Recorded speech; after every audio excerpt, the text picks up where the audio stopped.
गोंदिया विधानसभेचे महायुती भाजपाचे उमेदवार विनोद अग्रवाल यांना निर्णायक आघाडी। गोंदिया विधानसभेत इतिहासात पहिल्यांदाच भाजप विजयाच्या शिखरावर। गोंदिया विधानसभेच्या इतिहासात आजपर्यंत कधीही कमळ चिन्हावर कुठलाही उमेदवार निवडून आला नव्हता। मात्र यावेळेस भाजपने विनोद अग्रवाल यांना उमेदवारी दिल्यानंतर त्यांनी आता निर्णायक आघाडी घेतली असून विजयाच्या शिखरावर पोहोचलेत। विशेष म्हणजे 2019च्या विधानसभा निवडणुकीमध्ये विनोद अग्रवाल यांनी अपक्ष निवडणूक जिंकत इतिहास रचला होता, तर 2024 मध्ये देखील विजयाच्या शिखरावर पोहोचलेत। नवा इतिहास रचण्याच्या मार्गावर पोहोचलेले आहेत। विजयानंतर त्यांनी पहिली प्रतिक्रिया देताना संपूर्ण जनतेचे आभार व्यक्त केलेत।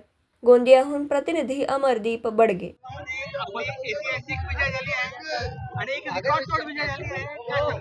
ही विजय गोंदिया विधानसभेतील जनतेची आहे, मतदार बंधू भगिनीची आहे, महायुतीचे सर्व कार्यकर्त्यांची आहे।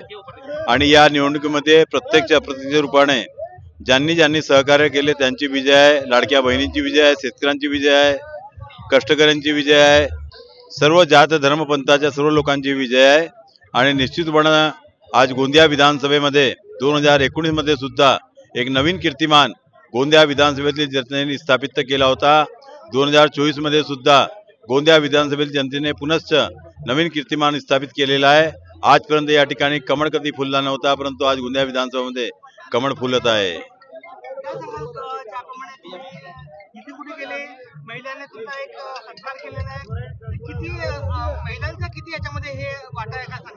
महिलांचा तर फार मोठा वाटा आहे, आमच्या लाडक्या बहिणींचा वाटा आहे। परंतु तुम्हाला सांगितलं मी, सर्व कष्टकरी शेतकरी आमच्या लाडक्या बहिणी असतील, सर्व युवा असतील, सर्व लोकांचा सहकार्य आहे, महायुतीतील कार्यकर्त्यांचा सहकार्य आहे, सर्व प्रत्यक्ष रूपाने सहकार्य करणाऱ्या सर्वांचं सहकार्य आहे। दिवसभरातील घडामोडींचा आढावा घेण्यासाठी पाहत रहा N24 मराठी न्यूज चॅनल।